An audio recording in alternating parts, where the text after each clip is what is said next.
小女孩不知道妈妈已经死了，她哭泣的叫妈妈，妈妈眼眶乌黑，手里的安眠药掉落，洒了一地。小女孩捡起安眠药，问妈妈她可以吃吗？妈妈没有回答她，也不可能再回答她了。而小女孩早已处于危险之中，厨房水龙头未关，且旁边就是一个插着电的插板。皮狐，一个真实故事改编的电影，如果把故事拆开，每个情节都可能在我们身边上演。小女孩叫皮狐，一个坐在死亡上的2岁小孩。故事回到几分钟前，起床的皮狐发现妈妈没醒，她照常下楼，发现水龙头没拧紧。皮狐喊妈妈，妈妈没回答。她搬来凳子，但她真的太小了，够不着。她只好回到楼上叫妈妈，妈妈还是没回应。皮狐懵懵懂懂调了妈妈最爱的电视，还是叫不醒妈妈。皮狐只好走过去，摇着妈妈的脚，妈妈没反应，皮狐哭了，他又拿了裤子让妈妈帮忙穿，妈妈还是不理他，他发火扔了裤子，而裤子刚好落到插着电的熨斗上，皮狐大哭，他真的不知道为什么今天妈妈不理他。这时出差的爸爸打来电话，电话在柜子上，皮狐一边垫着脚去拿手机，一边叫妈妈，他真的够不着，只好踩上柜子的缝隙，缝隙好窄，他终于拿到了手机，但下来时不小心按了接听键，而手机也掉到柜子下面。爸爸听到摔手机的声音，以为妈妈还在生气，爸爸开始抱怨妈妈就想和他吵架，语气很重，皮狐急哭了。而爸爸打电话来是因为熨斗的插头忘拔，他担心孩子没有回应，爸爸继续骂骂咧咧，皮狐更急了，他拼命拿手机，他真的害怕爸爸和妈妈再吵架。这时爸爸听到皮狐的声音温和起来，爸爸给了皮狐一个亲吻，挂断电话。皮狐以为妈妈受伤了，需要面霜，这是妈妈之前被家暴后绘图的东西，而镜子上的字更显示爸爸临行前说了狠话，只有女人死了，男人才肯回家。女人本想带着皮狐一起，但她没勇气那么做，但丢下皮狐就应该吗？皮狐找来面霜帮妈妈涂上，一边还唱着妈妈教她的歌，哄妈妈别生气。她似乎也懂点什么。这时她闻到被烧焦的味道，看过去，裤子已经冒烟了。皮狐拉开裤子，她好奇地摸了摸熨斗，疼得大叫，哭着走过去，抱着妈妈。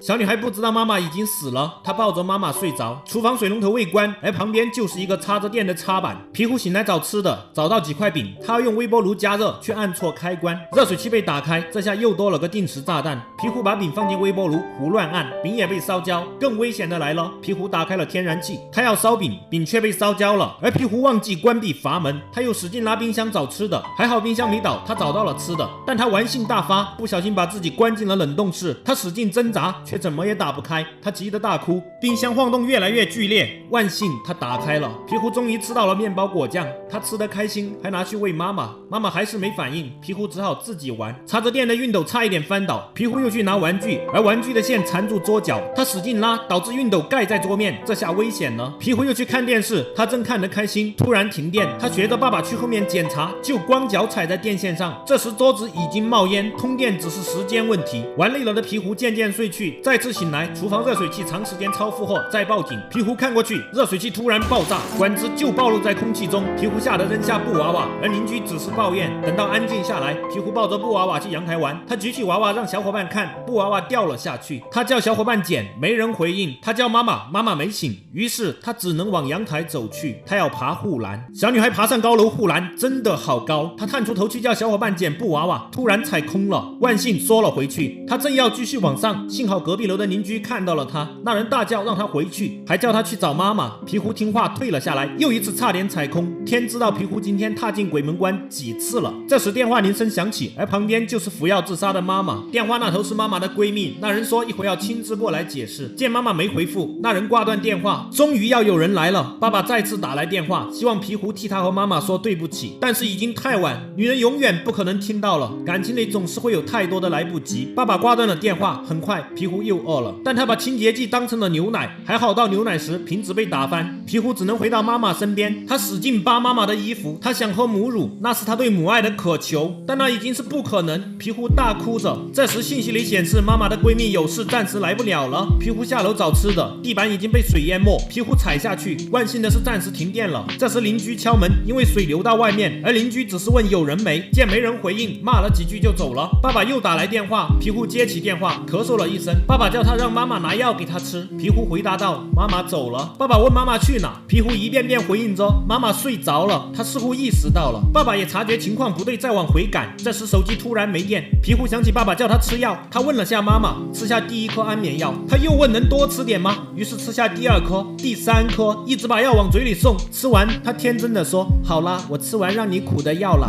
原来他只是想帮妈妈吃苦。然后玩着，他睡着了，一直没醒来。邻居也挤进门外嚷嚷撞门，桌子烧焦了，房间里烟雾弥漫。等到爸爸回来，一路喊着妻子和女儿的名字，看着床上的妻子，他哭得直打嗝。他又看到皮狐在床下盖了个家，一个美丽的家。但据说最后看到的女儿是爸爸的幻觉。记得点赞关注，爱你们。